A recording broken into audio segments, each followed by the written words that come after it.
The job of a teacher is to make complex things clear. I'm a teacher. That's what we try to do. Help people understand things. But here's something weird. Confucius, who is widely regarded as one of the greatest teachers in human history, whose teachings gave birth to a whole school of moral and ethical philosophy which has endured for thousands of years. Confucius himself said he worried his teachings would never be understood. So what makes the teachings of Confucius so hard to understand? And if he's so hard to understand, how have his teachings become so influential? Here's a working theory, something I've been thinking about lately as I've been reading Confucius. Maybe it's not that Confucius's ideas are especially complex or cryptic. Maybe the problem is inside of us, his readers, his students. Maybe there's something inside of us that makes it hard for us to understand the lessons he is trying to teach us. The teachings of Confucius are mostly written down as sayings, short, bite-sized quotations, lessons. Sometimes they're kind of like aphorisms. Now, not unlike the ancient Greek philosopher Socrates, as far as we know, Confucius didn't write down anything himself. Rather, scholars believe his wisdom was transcribed by his disciples or his students, or maybe even students of his students long after he was dead. Here's one of his famous sayings. The master said, "On seeing a worthy man, think of equaling him. On seeing an unworthy man, examine yourself inwardly." This quote comes from the Analects. That's what we call it in the West. The traditional Chinese name is the Lun Yu. Excuse my pronunciation. So his advice here is that when you see a worthy man, you should try to equal him. This makes a lot of sense. We should strive to be like people we admire. Now, what's not said here, what's not explicit but might be implicit, is that we ought not to envy or resent other people more worthy, more successful, more virtuous than we are. The trickier bit, though, is the second half of this saying. When we see an unworthy man, we ought to examine ourselves inwardly. Just think about this. How do we react when we see an unworthy person? Think about at work, in the office, how you get irritated with and impatient with your coworkers when you encounter people who are bad at their jobs, the lazy screw-ups in your lives. Reflexively, when we work with such people, we grow impatient, we get irritated. Maybe we are even filled with contempt. I hate so much about the things that you choose to be. It makes us feel superior, makes us feel better, self-satisfied. I am better than this person. I deserve more than this person. But Confucius says, when we encounter an unworthy person, our response ought to be self-examination. See the worthy person, strive to be better. See the unworthy person, strive to be better. When we encounter the unworthy, we should look inward and examine our own flaws, our own faults. There's this other saying I like in The Doctrine of the Mean. That's another text of Confucian wisdom. The master said, "In archery, we have something like the way of the superior man. When the archer misses the center of the target, he turns round and seeks for the cause of his failure in himself." Again, here, there's this principle of self-reflection. I wonder if this speaks to the difficulty of understanding Confucius. It's not that his examples are especially confusing or especially mysterious. Rather, it's that following his advice is so difficult. It's hard to do these things because we so reflexively, instinctively want to blame others for our errors and mistakes. How often in our lives, when something goes wrong, do we look for someone to blame? And how often do we look inward and think, what could I have done differently? This advice is also career advice. It applies to the world of work. In fact, a lot of the time, Confucius is addressing public servants. He's talking to people who want to make a career for themselves in government or leadership. And maybe in those kinds of roles, especially leadership roles, public service, we can understand the importance of self-reflection. For example, at one point in the Analects, the master said, "Do not worry about having no office. Rather worry about whether you deserve to stand in that office. Do not worry about nobody knowing you.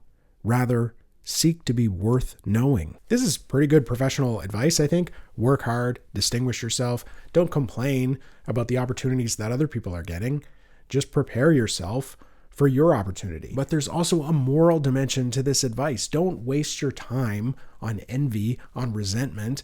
Focus instead on yourself, on making yourself somebody worth knowing. Now, it's not as if Confucius is saying we should only think about ourselves all the time and never think about other people. That would be crazy. But instead, when we do think about other people, we ought to be thinking about duty, our responsibilities, our obligations to other people. This is another reason why I think Confucius's thought is kind of challenging, because there's a part of us, maybe a really big part of us, that does not want to be responsible. We want to be independent. We want to be unencumbered. We don't want to owe things to other people. But Confucius consistently reminds us of our duties to others, especially our responsibilities to our parents. The master said, "When your parents are alive, do not travel far. If you do travel, be sure to have a regular destination." The master said, "In serving your parents, remain reverent and do not disobey them.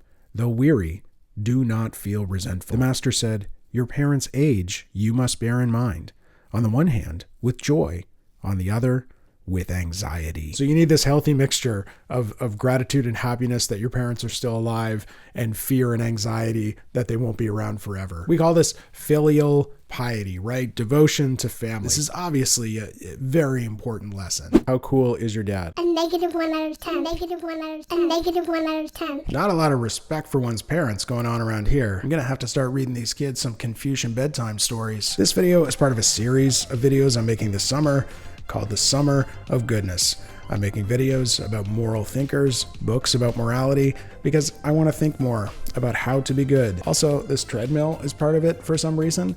Sometimes it comes in handy as a visual metaphor. I mentioned in a previous video, I'm trying to run 300 kilometers by the end of the year.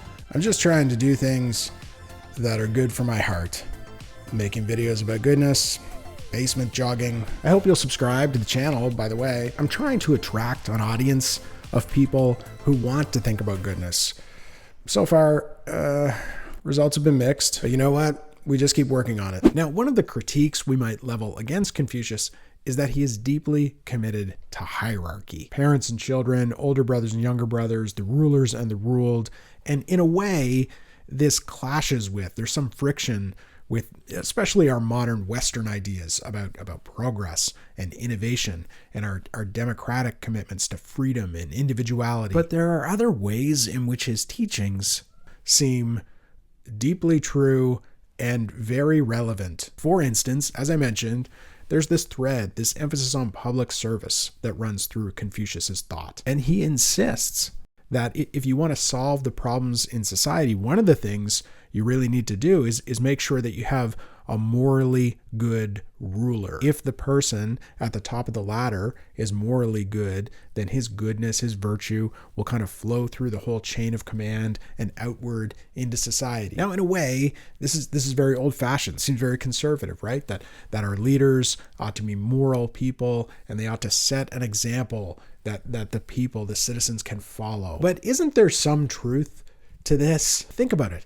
If you have some kind of depraved, selfish, licentious, greedy liar in charge of the government, what's going to happen to the state? Won't the state itself become degraded, become depraved and chaotic and disorderly? You know, just as a hypothetical. And here it is again. In a way, Confucius' teachings seem obvious, yet we as humans seem very unable to learn these lessons. In fact, Confucius even seems to recognize this as a problem within himself. The master said, "Virtue uncultivated, learning undiscussed, the inability to move toward righteousness after hearing it, and the inability to correct my imperfections.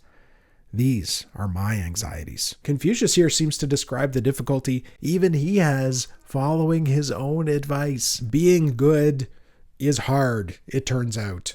It requires consistent effort. You know, Confucius has become kind of a legendary figure. Some scholars argue that there may not have been a Confucius who said all of these things. Instead, these sayings they're kind of like accumulated wisdom, lessons and teachings that over time have been attributed to Confucius. But even if we think of these texts as a body of knowledge, inherited cultural wisdom, I think they do work as a resource to help us think about goodness and the struggles, the difficulty of becoming good. Part of the reason these lessons have been preserved is they help us do the difficult work of self-reflection, of working on ourselves, of trying to be better. The master said, "As for sageness and humanity, how dare I claim them?